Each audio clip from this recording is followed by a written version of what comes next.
Hi everybody, welcome back to the Velocity Banking series. This is video number 6 and the final video in this series where I'm going to be showing you guys how we track our accounts that are housed within the home equity line of credit. Now, these videos are intended to be watched as a series because the information does build upon itself. But just to recap from video number 5, if you are just now jumping in to today's video, but in last week's video, I had shown you guys our lines of credit, which include our home equity line of credit or a HELOC and our credit cards. And our HELOC calculates principal based on the average daily balance within the billing cycle. Now, I discussed the average daily balance in previous videos. I think I discussed it twice so far in this series, so I'm not going to go into it here, but what that does is really gives our family the opportunity to have increased interest savings by holding that principal balance down for as many days as possible within the billing cycle. And how we are doing that is by using our credit cards to pay our fixed and variable expenses so that money can sit in the HELOC instead of being pulled out to pay those expenses intermittently throughout the month as they come up. And what we do is pay off our credit cards every month, the entire balance. We do not pay any interest on credit cards. We have not, since we've been married, ever paid interest on credit cards. The last time I paid interest on a credit card was in college. But that's just a part of our family's financial psychology. We've been cashless budgeters since as long as I can remember. And what we do and how we had chosen our credit cards was to really take advantage of the rewards programs that each credit card has to meet the specific needs of our family. And so we only have 3 credit cards that we really use. One is a Costco card, a Kohl's card, and then we have a travel card. And we do also house bank accounts within the home equity line of credit. We ended up closing some accounts and they're completely housed within the home equity line of credit. We did leave our checking account open, but it's kept at a bare minimum.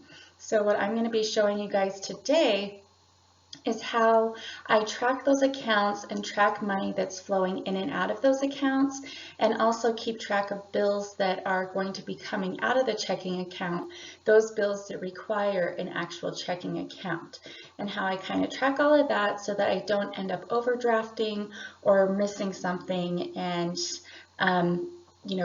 mistakenly paying more money for something than I actually want to, because this is all about saving money and getting us out of debt as fast as possible. So I'll get you guys switched over to the overhead view and start showing you my trackers. All right, everybody. So here we are at my Velocity accounts tracker, and this one is from September. I will leave a link to my September Velocity Banking monthly check-in video in the information card up here, but I wanted to show you guys an example of how we're tracking the accounts on one that's actually been completed.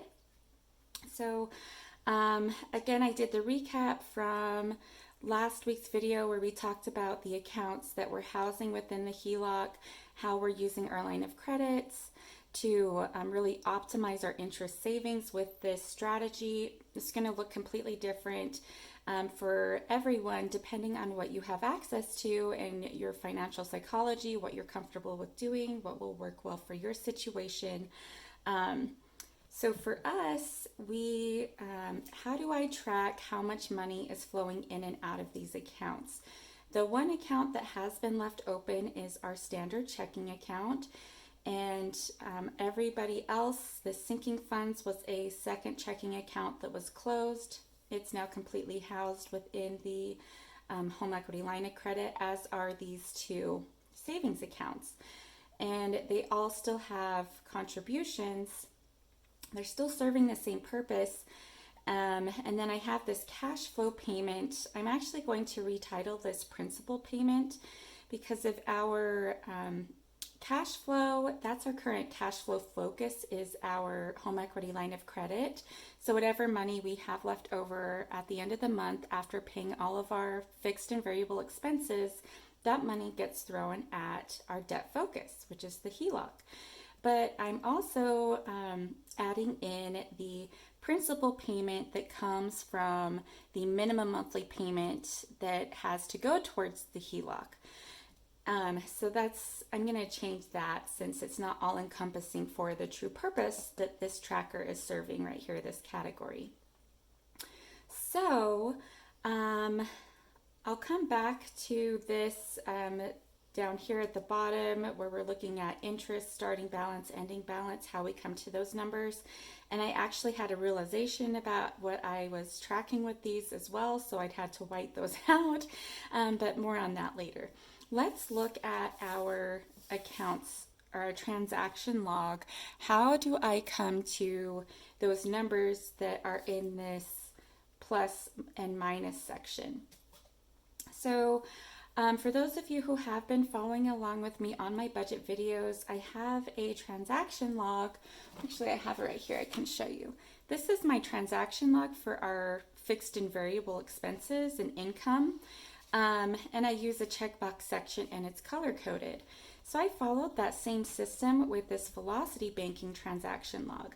Now this transaction log just tracks the flow of money that's going in and out of those accounts that are housed within the HELOC. And so I have checking that is designated purple. The sinking funds has maintained its blue color. I give it the same blue on my transaction log for my expense tracker. So I left it just for consistency to be highlighted in blue. And then the savings accounts, for both of them, they're designated yellow. And that cash flow payment or principal payment, I put it as green, green for money, bringing down that principal balance on the HELOC. So how I use this is I have the date that the transfer occurred, what account it's designated to, and if money was added or taken away from that account within the HELOC, money in the HELOC.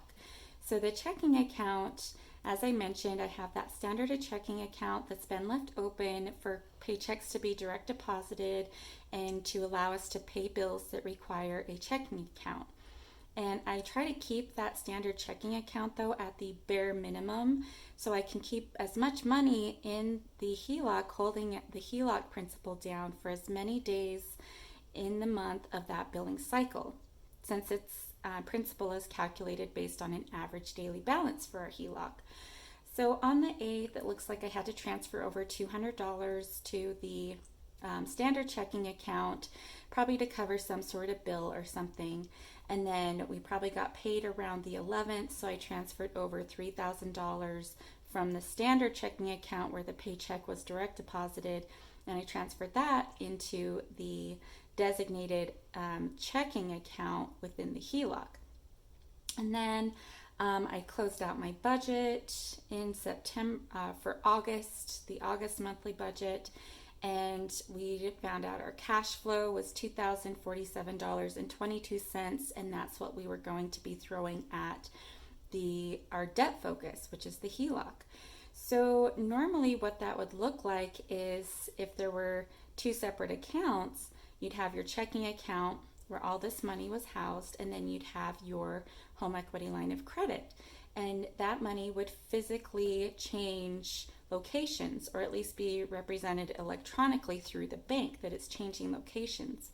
But that's no longer the case, since this account is mainly housed within the HELOC. So me documenting this payment or that transfer is just occurring on my documentation on these sheets. So, when you're tracking your accounts, you have to think about what money is being transferred. Had those accounts been in separate locations, what would that transfer look like? So that money would have come out of my checking account and been applied towards the principal on the home equity line of credit. So I just have to document that on this sheet. Next, another example of that would be looking at our savings. So we do still want to have money that is deposited into our savings account every month. But since the savings account is completely closed, that transfer isn't changing locations electronically through our bank. There's no savings account. When I open up my bank app, there's no savings account to look at. All I have is my checking account and my HELOC. So for me to know that money's being deposited into savings, I have to document it on this transaction log that $300 came out of checking and that $300 was deposited into savings too. There was no changing of money within my actual bank. It was just me documenting it on this transaction log. This was the minimum monthly payment that came out for the home equity line of credit. It was like 90 something dollars. $42.63 of that went towards interest. $48.62 of that payment went towards principal. And so that these two were added together to come to this cash flow payment right here. That's why I'm wanting to change that to say principal payment, because that doesn't really encompass this minimum monthly payment. Another example is going to be when you look at our sinking funds. So the sinking funds used to be a second checking account within my bank. So when I opened up my bank app, what it used to look like was 2 checking accounts, 2 savings accounts. They didn't have names or anything. I just knew which account was a standard checking account, which checking account was meant for my sinking funds, which savings account was designated $50 a month and which one was designated $300 a month. And there was just, for my sinking funds, what I used to do before having the money housed in the home equity line of credit is when I would do my weekly check-ins, I would transfer over whatever money I had used from sinking funds. I would transfer that money over into my checking account, my standard checking account. So to the bank, it looked like there was just money transferring between 2 checking accounts, but it was from the sinking funds checking account into the standard checking account. But now that sinking fund checking account is closed. So there is $935 that is deposited into the sinking fund account every month, regardless. That is, I have my sinking fund sheet from September. That is all of these categories, excluding this face category, because this one's variable. But from here up equals $935. But then this face category, this is just whatever money I have left over from my spending that we get every month. That gets, or every 2 weeks, that gets transferred over into this face category to build up so I can use it for more expensive beauty purchases or things like that that I want to do. So the $935 from these plus $60.79 equals $995.79. I needed to document that transfer because that money was coming from, to be deposited into sinking funds, was coming from the checking account and being deposited, added into sinking funds. It's only, this transfer is only occurring on my transaction log. It's not occurring through the bank. And then I had used, for the month of September, $456.43 from sinking funds from these different categories. If you want to see my sinking funds video, how I close out my sinking funds, I'll leave a link to that in the information card up here. But I needed to show that transfer, that money was being pulled from sinking funds, subtracted, and being deposited into checking. So that is how I handle my transaction log to help me track this money, since there's no actual transfers occurring through my bank to different actual accounts. And then on the bottom here is this upcoming transfers. As I mentioned, there are some bills that require a checking account to pay for them. And so I need to know, in order to avoid overdraft fees, I do have overdraft protection, but nobody wants to overdraft their account. So in order to avoid that, I had compiled this list of bills that would be coming out of my checking account and what dates that money would be pulled from my checking account when that money is due. So I have my home equity line of credit. Our insurance, we were not able to have that billed on a credit card, because in most of our fixed expenses we try to have on a credit card. I talked more about that in the previous video where I discuss how we're using our lines of credit to help us save interest. And then our mortgage and the car payment, that comes out of the checking. So does my student loan payment. Disney Plus, that one I can put on a credit card. I just need to log into that account. Our credit cards, their minimum monthly payment for that month, because we pay them off every month. So we don't pay any interest on our credit cards. Our electricity and gas bill, and then our other credit card. This is the one that obviously pays for most of our fixed and variable expenses, but that's just, we pay it off every month. Okay, and I did put together, you guys know how much I love my index cards for tracking things as a quick reference, so I just compiled this list on an index card to leave in the binder that I'm using with the dates. It just makes it easier for me to fill out this document. Okay, so that is how I track those things. Then when it comes to closing out this accounts tracker at the end of the month, all I do is come and find like all the purple boxes, all the checking with the pluses, add those all together, and then come to my plus number, and then all of my minuses within that checking account category, and just total them all up. And then I have my beginning balance that was carried over from August, which is the ending balance that came from August, and then just add, subtract, and then I'm left with my ending number. Now, as you can see, these transfers all occurred at different dates in the month. So when you see this ending total, that is just one snapshot in that 30-day cycle of time. So when the bank goes to calculate my average daily balance, it's all these transfers that were happening, and it takes an average of those for my principal. But it's still a lot less than being charged interest on the entire $20,000 principal that I'd taken out. And for sinking funds, what you'll see is these numbers are the exact same, because it's serving the exact same purpose. It's just serving a dual purpose now by bringing down the principal balance. The last thing I want to show you guys, so you'll have to excuse my calculator here for those of you who have been following. You already heard the saga of my my camera battery on my Canon that I normally film with having issues. I'm now filming this on my phone with a MacGyver system going on my tripod. So I'm using my daughter's Kindle as my calculator. But I wanted to show you guys how I come to these numbers.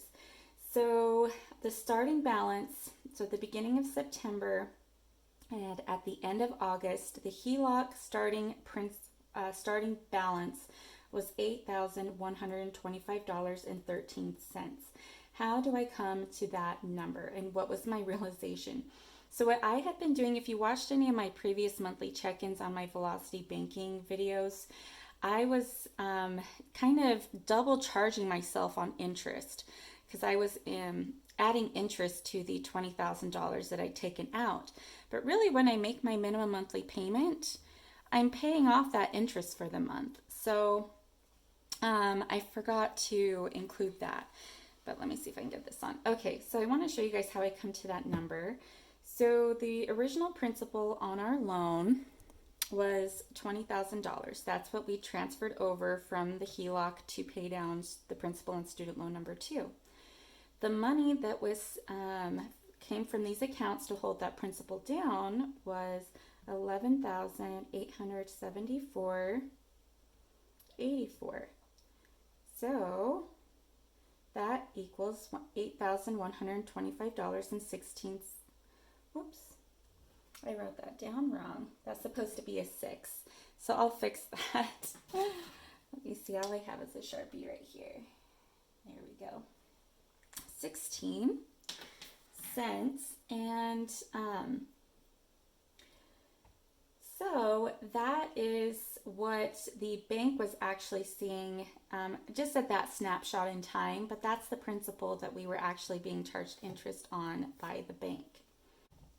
So when you see on my October Velocity Banking transaction log, my minimum monthly payment for October was, let me see, yeah, this $53.76. This is my paycheck budget sheet.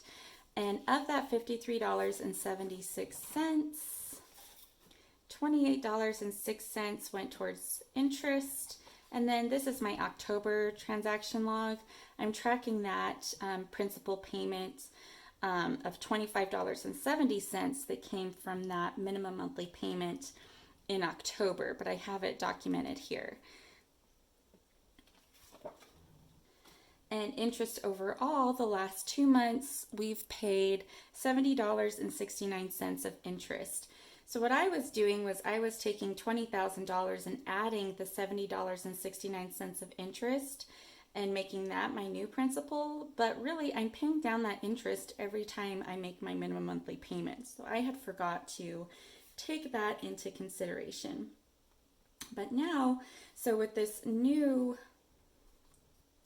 balance, let me see if I can squeeze this all in.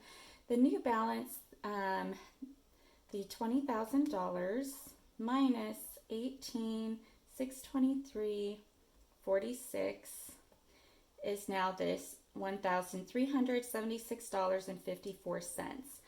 And so that's the new principal that the bank is charging interest on. So you can see how much less, how much lower that is. And what our new actual principal balance left to pay on the HELOC. So if I come over here to know what our true principal balance is, I take the $20,000, since this is all principal payment only, minus 28.21.61 is $17,178.39. That's what we were still owing on the HELOC at the closeout of this tracker. But we're not being charged interest on this principal balance. We're being charged interest on this principal balance. Okay, everybody, that is going to wrap up this tracker, how we are using our different accounts to hold down the principal balance on our home equity line of credit to just really optimize our interest savings using this strategy, and how I am tracking all of these accounts. This is really what works best for me and for my mind, and just kind of explanation of how we are using this strategy to the best of our advantage. I hope you guys have enjoyed this series. I think this will be the last video within this series. I am still going to do my monthly Velocity Banking check-ins with you all. It's usually around the second week of each month. So stay tuned for those videos where you'll see me update these trackers. And when I do that, I don't really go into my transaction log. So in October, I'll be using this to help me update my accounts tracker for October. But I don't really go too much into the transaction log in my monthly check-in videos. So this is really the only place where I'll be explaining that. And yeah, I hope you all have enjoyed this series. I hope it has provided you with a knowledge nugget at least, even if you are not going to implement this strategy, but at least a better understanding of interest, of how interest works, how it's applied, some different options for debt repayment, and kind of a different way to think about your money and how to make the resources that you have access to really work hard for you. So yeah, thank you all for joining me on this journey. And if you enjoyed the video, please give it a thumbs up. If you're enjoying the channel, please consider subscribing if you are not already subscribed. And I will see you guys next Thursday for my week 3 check-in.